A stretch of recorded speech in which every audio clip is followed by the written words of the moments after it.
함께 하나님 말씀 보겠습니다. 시편 86편입니다. 시편 86편 1절에서 17절까지 말씀을 함께 읽겠습니다. 주님, 나에게 귀를 기울이시고 응답하여 주십시오. 나는 가난하고 궁핍한 사람입니다. 그러나 나는 신실하오니 나의 생명을 지켜 주십시오. 주님은 나의 하나님이시니 주님을 신뢰하는 주님의 종을 구원하여 주십시오. 내가 온종일 주님께 부르짖습니다. 주님, 나에게 은혜를 베풀어 주십시오. 주님, 내가 진심으로 주님을 우러러 봅니다. 주님의 종의 마음을 기쁨으로 가득 채워 주십시오. 주님은 선하시며 기꺼이 용서하시는 분, 누구든지 주님께 부르짖는 사람에게는 사랑을 한없이 베푸시는 분이십니다. 주님, 나의 기도에 귀를 기울이시고 나의 애원하는 소리를 들어주십시오. 주님은 나에게 응답해 주실 분이시기에 제가 고난을 당할 때마다 주님께 부르짖습니다. 주님, 신들 가운데 주님과 같은 신이 어디에 또 있습니까? 주님이 하신 일을 어느 신이 하겠습니까? 주님께서 지으신 뭇 나라가 모두 와서 주님께 경배하며 주님의 이름에 영광을 돌립니다. 주님은 위대하셔서 놀라운 일을 하시니 주님만이 홀로 하나님이십니다. 주님의 길을 가르쳐 주십시오. 내가 진심으로 따르겠습니다. 내가 마음을 모아 주님의 이름을 경외하겠습니다. 주 하나님, 내 마음을 다하여 주님께 감사드리며 영원토록 주님의 이름에 영광을 돌리렵니다. 나에게 베푸시는 주님의 사랑이 크시니 스올의 깊은 곳에서 주님께서 내 목숨을 건져내셨습니다. 하나님, 오만한 자들이 나를 치려고 일어나며 난폭한 무리가 나의 목숨을 노립니다. 그들은 주님을 안중에도 두지 않습니다. 그러나 주님은 자비롭고 은혜로우신 하나님이시요 노하기를 더디하시며 사랑과 진실이 그지없으신 분이십니다. 내게로 얼굴을 돌려주시고 내게 은혜를 베풀어 주십시오. 주님의 종에게 힘을 주시고 주님께서 거느리신 여종의 아들에게 구원을 베풀어 주십시오. 은총을 베풀어 주실 징표를 보여주십시오. 나를 미워하는 자들이 보고 부끄러워할 것입니다. 주님께서 친히 나를 돕고 위로하셨습니다. 아멘. 오늘 시편 86편은 다윗의 시입니다. 다윗이 쓴 시인데 이 시의 내용은 하나님을 향한 기도입니다. 그래서 다윗의 기도라는 표제가 붙어 있고요. 하나님의 도움을 비는 기도입니다. 이 시를 통해서 우리는 기도가 무엇이며 우리가 하나님께 어떻게 기도해야 하는지를 구체적으로 볼 수가 있습니다. 먼저 우리의 기도의 내용과 다윗의 기도의 내용을 비교하면서 또 이 말씀을 살펴보면서 우리는 여전히 매일 또 계속해서 기도하는데 하나님께 어떻게 기도해야 될까를 한번 살펴보겠습니다. 다윗은 하나님께 기도하면서 1절 말씀에 주님이라고 하나님을 부릅니다. 근데 시를 가만히 읽어보면 하나님을 부르는 그 호칭이 굉장히 많이 나옵니다.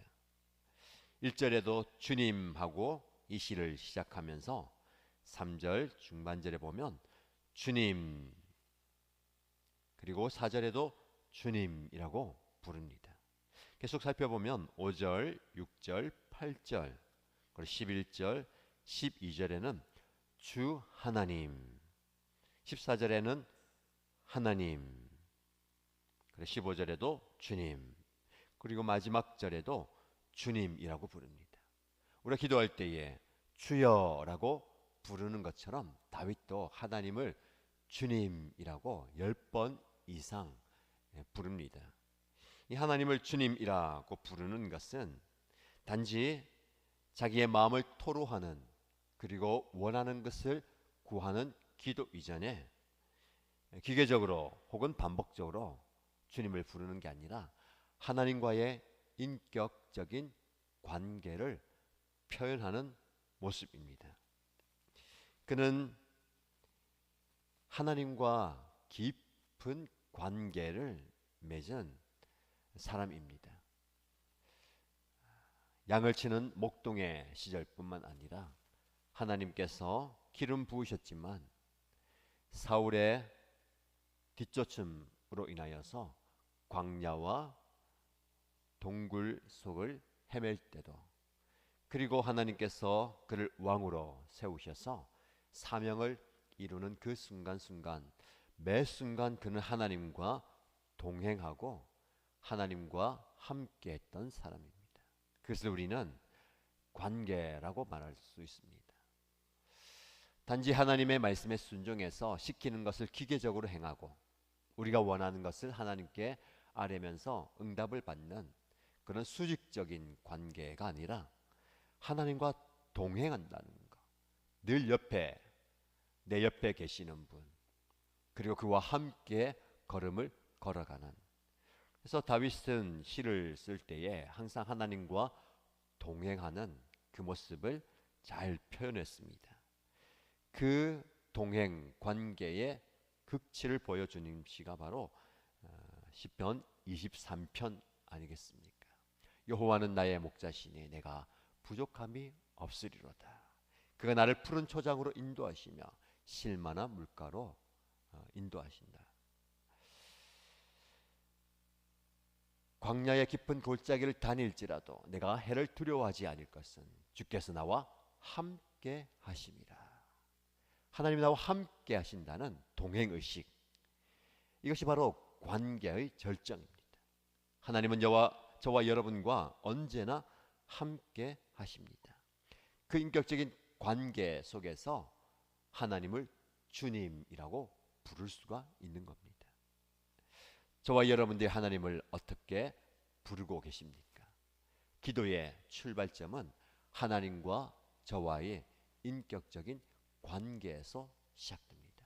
그러므로 관계의 깊이가 기도의 깊이가 되는 것이고, 그 관계의 수준이 우리의 기도의 수준이 되는 겁니다. 관계가 깨어지고 관계가 멀어지면 기도가 되지 않습니다. 우리의 기도가 깊은 경지까지 나가지 못하는 이유는 하나님과의 관계가 서먹해졌기 때문입니다. 누구 탓일까요? 하나님은 항상 우리와 함께 계시고 깊이 관계 맺고 싶어 하십니다. 근데 우리는 우리의 필요에 따라서 하나님을 찾을 때가 너무 많이 있습니다. 이것이 필요하니까 그 문제를 가지고 하나님께 나와서 하나님께 기댑니다. 그 문제가 해결되면 어느새 하나님을 떠나서 세상 깊이 들어가서 내 생활에 안주합니다. 하나님을 잊어버리죠. 하나님의 존재와 하나님의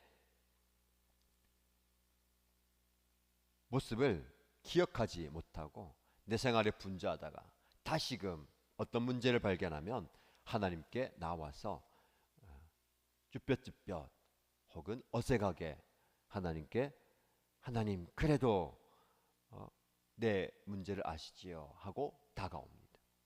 참 감사한 것은 그럼에도 불구하고 하나님은 우리를 받아주시고 사랑으로 품어주시죠. 우리의 마음의 문제입니다.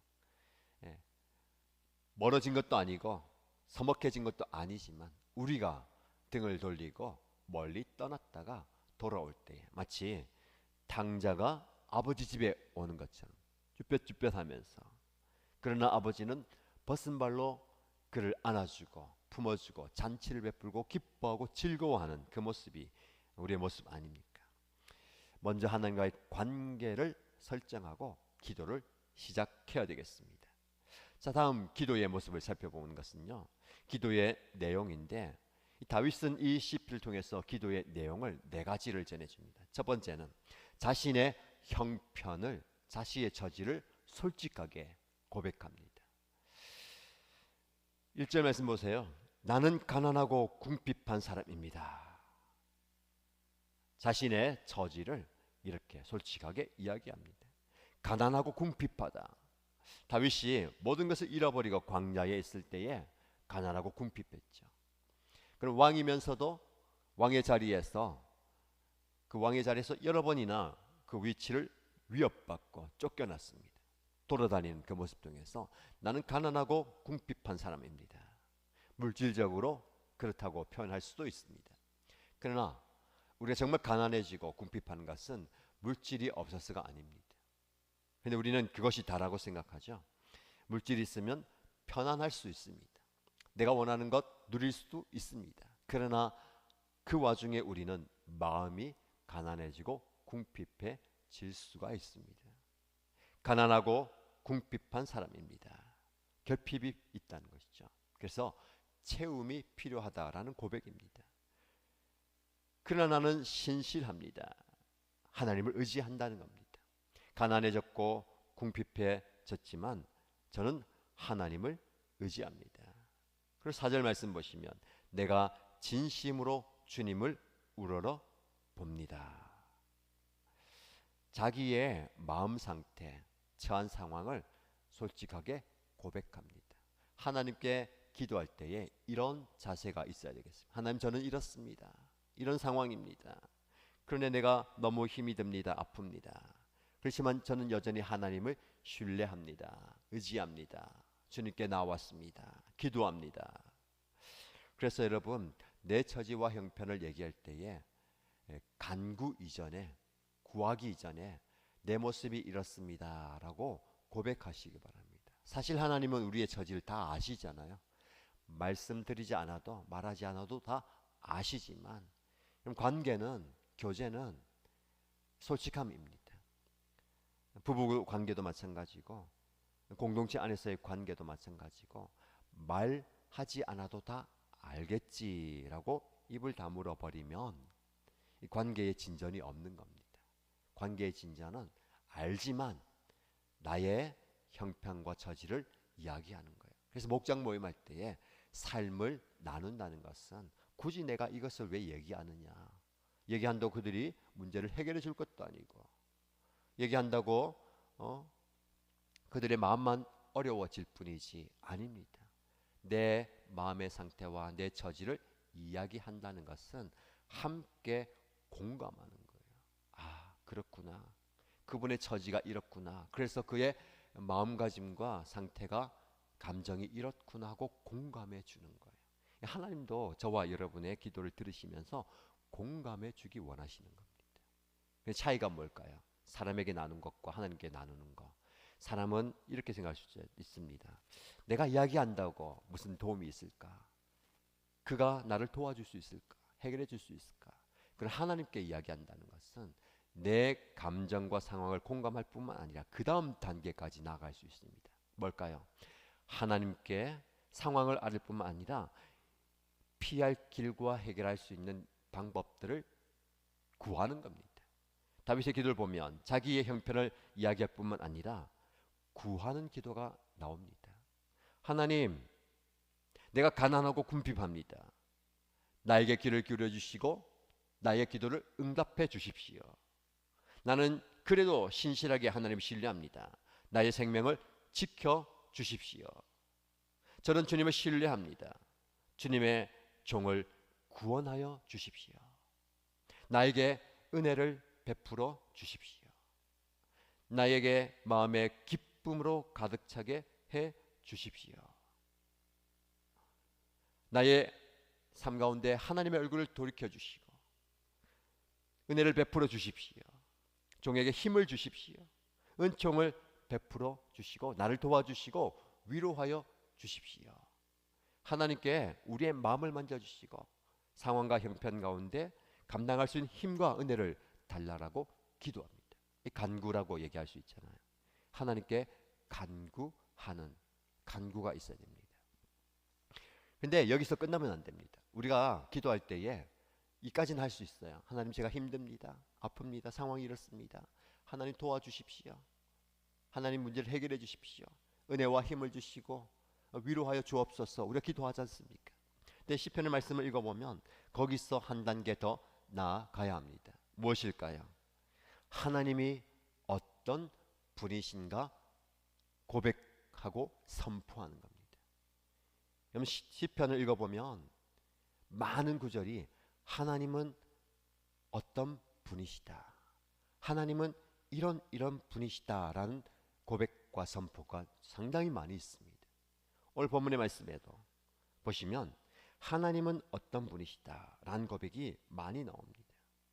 주님은 선하시며 기꺼이 용서하는 분이십니다. 구하는 자에게 한없이 들어주시고 은혜를 베풀고 사랑을 베푸는 분이십니다. 나의 기도에 응답해 주는 분이십니다. 그 절정이 15절입니다. 주님은 자비롭고 은혜로우신 하나님이시고 노하기를 더디하시며 사랑과 진실이 그지 없으신 분이십니다.